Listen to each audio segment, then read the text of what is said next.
Hey guys, welcome back to Insight Tennis Tour Stroke Series. My name's Rick Oldroyd.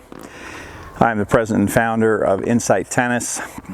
We are doing a lot of new things with Insight Tennis this year.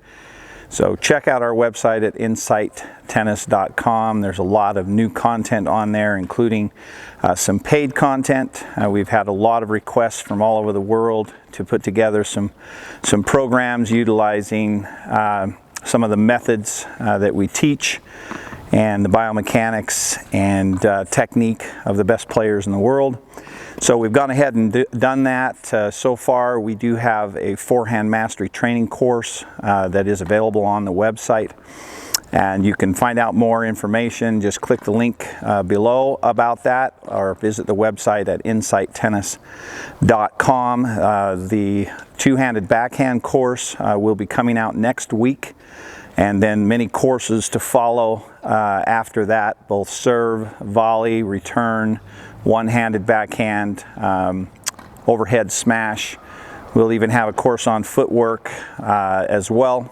And so go check out all the new things on insighttennis.com and click the link below to find out more information.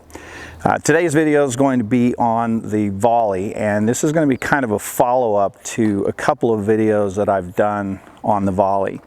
I want to clarify a couple of things. We've gotten a little bit of feedback on this, and I want to be very careful and clear that you don't misunderstand what I'm saying. We talked a little bit about how there is, at the tour level, a fair amount of swing in the volley. Now, can you swing too much in the volley? Absolutely. You can swing too much and have too much movement, and that can affect, obviously, your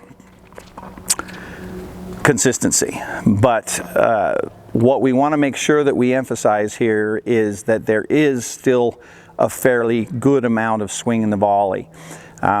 Too often it's been taught that you want to just keep your hands out in front all the time and never move them and just move into the ball.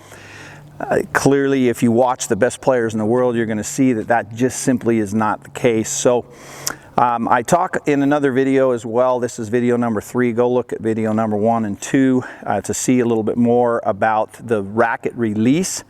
There's a little release back on the volley that creates a lot more spin, or excuse me, a lot more penetration into the court. And this is what the pros do to get that pop on the volley that you hear. So let's talk a little bit about some of the myths that are out there. One of the first things that I see quite often is at the recreational level, and maybe you've even been taught this, you know, you start with your hands clearly out in front here, and you want to keep your hands out in front, okay? Now, I'm not advocating that starting out with your hands in front is not a good idea, but if you watch who I believe has the best volley in the world, Roger Federer, you're going to see that his hands are just nice and relaxed right here in front of him, okay? He does not have his hands out here. In my opinion, that's not necessary to do that. The other thing that I see at the recreational and club levels is that they start out here and then they keep their hands out here and then just move into the ball. And there's just absolutely nothing on that shot. You can't produce anything, and if you watch the best players in the world, just simply is not what they do. So what do they do instead? Well, first of all, their hands are nice and relaxed here for the most part. You might see some that are a little bit more farther out, but I advocate just nice and relaxed, good athletic stance here. Now, the key thing here is when I'm taking the racket back, before I go to hit the ball, and you're going to see this with Federer specifically, he is going to actually release his racket back and then come down into the ball, and he makes contact out in front. Good follow through, and then back to the ready position. Okay, you'll see this over and over again with Federer specifically, and in my opinion, he's got the best volley in the world. Not a bad person to emulate if you're trying to understand the right way and the right technique. So once again, a couple of key things that I want to make sure that we talk about. First of all, when he takes his racket back, he does not turn his body clear to the side like this, okay? Notice that my chest is pointing over to the fence over here. I want to keep my chest essentially pointing at the net, okay? But what I want to make sure that you guys understand is that when he gets to this position here, as he's moving into the ball, if he steps in, you know, if he can step in, he will. He's going to release that racket back, and then he's going to come down and make contact with the ball here, through, and then back to his ready position. The same is true on the backhand side. There's a lot of talk that there's not much swing in the volley. Well, if you go watch the best volleyer in the world, again, Roger Federer, you're going to see on the backhand that he actually takes his racket back to here and sometimes clear back to here on his backhand volley. And then as he comes down, he's going to come down into the ball and come down across the ball like this, okay? And he squares his racket face up at contact. But again, what I want you guys to understand from this video, if you want more pop, if you want more stick on your volley, more penetration through the court, you got to master this little technique, this little move that you release your racket back before you swing forward to contact, okay? So I'm not advocating that you're keeping your hands out here like is so often taught and just keep them out here in front. What I am advocating is that I'm nice and relaxed here. I'm going to release my racket. You know, obviously I'm keeping my chest facing the net, but this is the key right here, guys. This little move, watch the racket release back and then come down to contact, okay? So watch again, here, boom. And when I make contact, I'm obviously going through that ball, through and finish. Same thing on the backhand side, I'm releasing my racket back, coming down, contact right here, okay?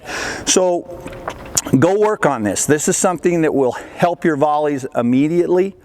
Does take good timing to master this, but once you get it, you're going to start popping the ball like you've probably never felt before in your life.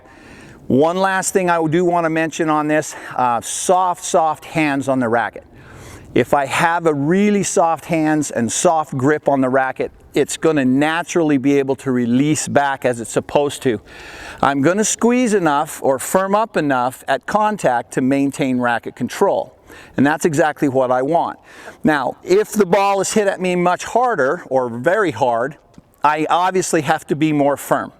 Obviously, you're going to have to adjust to that, but in general, you want really soft hands on that racket, okay? So nice, soft, relaxed hands. The ball comes, I'm here. Now watch this little move right here. My racket is here, but that's not where it's going to stay. As I'm moving into the ball, I'm going to release it back, and I'm going to come down and make contact with the ball, through, and come back to ready position. Same thing on the backhand side. I might take my racket to about here, but as a product of the momentum of the swing, I'm going to actually release it back, and it's going to rotate as I'm coming down. I make contact and through. One more time on that. I'm here. I'm going to release it back. Boom. And if you go watch the best players in the world, specifically Federer, that's exactly what you're going to see. So guys, go out and practice this. I hope this is going to be helpful for you with your volleys. It's something that will absolutely add power and penetration to your volley. You should be able to just knock those balls off, those tennis balls into the corners and end the point, especially when you get that high ball. So go out and practice it. If you have any questions, email me directly at rick@insighttennis.com. Happy to answer any questions. For you guys, if you like the video, click the link below and subscribe to the channel. Visit the website, obviously, at insighttennis.com as well. Leave any comments or questions below as well. Share the video, and be sure to check out the website and all the new content that's out there. Guys, we greatly appreciate your time as always. Thank you so much, and we'll see you next time out on the court.